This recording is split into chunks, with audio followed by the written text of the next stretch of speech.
બોટાદના લાઠીદળમાં ભાજપ દ્વારા સ્થાનિક સ્વરાજ્યની ચૂંટણીના પ્રચારના શ્રી ગણેશ કરવામાં આવ્યા છે। આ સાથે જ જિલ્લા પંચાયત, તાલુકા પંચાયત અને નગરપાલિકાની ચૂંટણી માટે ઉમેદવારી પ્રક્રિયા પૂર્ણ થતાં જ કેન્દ્રીય મંત્રી નીમુબેન બાંભણિયા અને કિસાન મોરચાના પ્રદેશ મહામંત્રી હિરેન હિરપરાની હાજરીમાં વિજય શંખનાદ ફૂંકાયો। આજે લાઠીદળની અંદર કિસાન સંવાદના કાર્યક્રમ અંતર્ગત અમારા ગુજરાત પ્રદેશના કિસાન મોરચાના પ્રમુખ શ્રી હિરેનભાઈ હિરપરા એની ઉપસ્થિતિની અંદર આજે કિસાનોના સંવાદનો કાર્યક્રમ યોજાયો છે।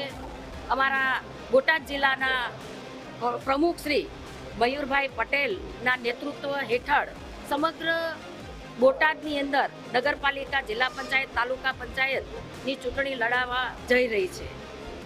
મોદી સાહેબના નેતૃત્વમાં, આદરણીય વડાપ્રધાન શ્રી નરેન્દ્રભાઈ મોદી સાહેબના નેતૃત્વમાં કિસાન, મહિલા, ગરીબ, યુવાનને કેન્દ્રમાં રાખી અને એમ કેવી રીતે આગળ વધે એ પ્રકારના નેતૃત્વ હેઠળ આજે દેશ એક નવા સ્વરૂપે અને વિકસિત ભારત સ્વરૂપે આજે આગળ વધી રહ્યો છે।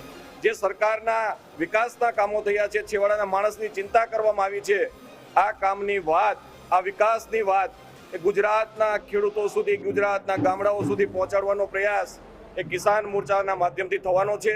આજે લાઠીદળ ગામે ભારત સરકારના મંત્રી, લોકપ્રિય સાંસદ નીમુબેન બાંભણિયા સાહેબની ઉપસ્થિતિ અને મયુરભાઈ પટેલ, જિલ્લા ભારતીય જનતા પાર્ટીના પ્રમુખ અને કિસાન મોરચાની ટીમ દ્વારા આજથી બોટાદના લાઠીદળથી આ કાર્યક્રમનો શુભારંભ કરવામાં આવ્યો છે।